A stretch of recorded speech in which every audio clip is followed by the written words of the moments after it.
As part of the NHS deal for access to Orkambi, Symkevi and Kaftrio, it was agreed that data would be collected on their effectiveness ahead of a formal NICE appraisal on cost effectiveness.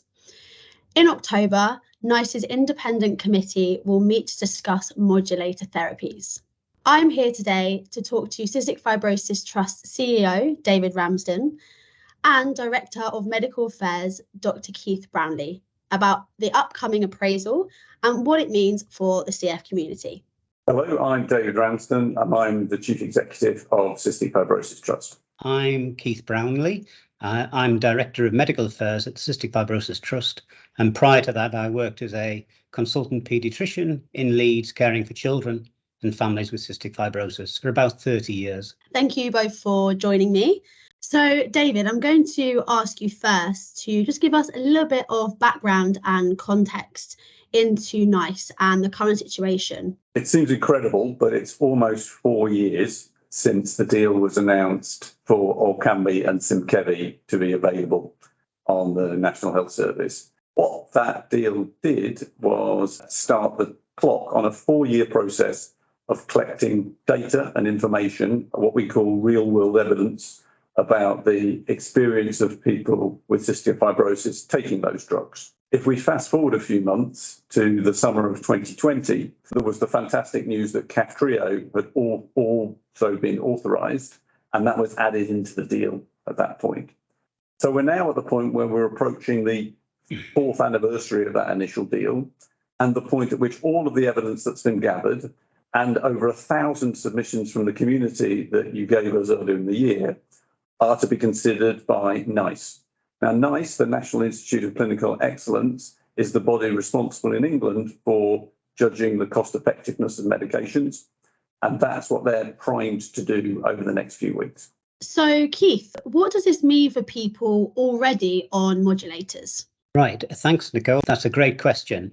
And it applies to the vast majority of people in the UK with cystic fibrosis who've already been established on modulators.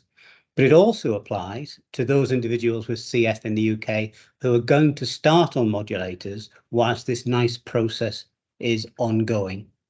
Now, I think it's really important for those individuals and their families to be aware that we've had reassurances from NHS England, NICE and the pharmaceutical company that those already established on treatment will continue on treatment. In other words, they won't have to stop. Could you discuss the outlook for those currently not eligible? I'd like to divide that into 2 groups. The first group I'd like to talk about are those individuals with CF in the UK who have mutations that are not responsive to the currently available medications. And that's a significant group of people. And I'd like to reassure them and their families that we are working hard in partnership with researchers throughout the UK and the world to try to develop medicines which will help them in due course. The other group I'd like to talk about is those people with CF in the UK who are currently under the age of 6 years.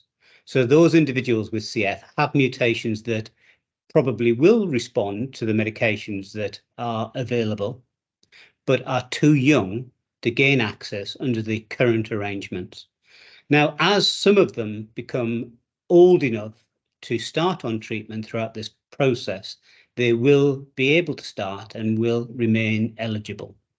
But for those who continue to be under the age of 6, it's for that group that this whole NICE process is relevant. And I think it's really important at this point to stress that even for NICE, this is a very unusual process, and there remains a lot of uncertainty about what will happen at each stage. And I think David will cover some of that later. But the honest answer is we don't really know. It will depend on the outcome of the NICE process. And finally, David, would you be able to let us know what will happen next? So what we definitely know is that the NICE committee will meet in the middle of October. That will take all of the submissions that have been given by the cystic fibrosis community and all the expert evidence and guidance they have and deliberate then. We would expect to hear some outcomes from that in the weeks immediately afterwards. So by the end of October, we'll have a sense of what that committee's deliberations are. But that's the point when it becomes more uncertain, because we don't know exactly what the process will look like from that point, and we don't know how long the process will be from that point. My experience of the Access to Medicines campaign that many of people across the community will be aware of is that these things can get complicated and they can get drawn out. What I can say from our perspective is that we will do everything we can to keep people informed and everything we can to make sure that the widest number of people possible get access to these drugs as soon as possible. And we'll keep you up to date as we go forward.